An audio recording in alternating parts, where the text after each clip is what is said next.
مصر په علاقه کې یو بادشاه و، هغه ډېر ظالم بادشاه و. هغه چې به له چا سره ښځه ورسره وله، بس دا سړی یې قتل کوي، ښځه د جن قبضه کول. ابراهیم علیه السلام سره خپله بیبي ساره ورسره وه.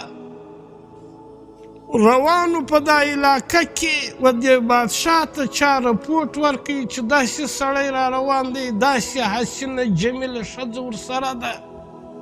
نو دې بادشاه عسکر و پولیس واصل ابراهیم علیه السلام یې ونیوی سره د بیبي ساره، او د هغه قانون و ده ته ورمعلوم ولو.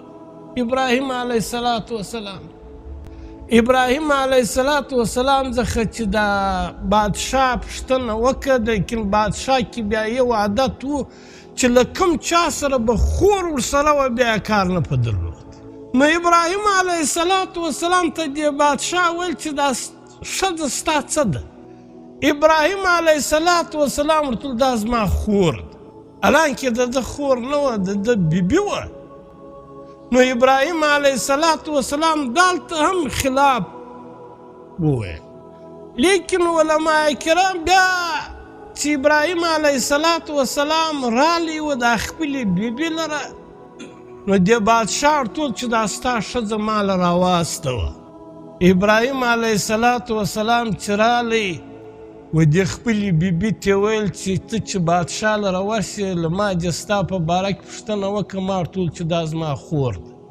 ته چم ورسې چې له تا پوښتنه وکړه چې دا سړی ستا څه دی، ته ورته دا زما ورور ده، او پر مخ د مځکې باندې له ما او تا څخه علاوه بل مؤمن نسته، او ما او تا په مسلماني کې سره ورونه یو.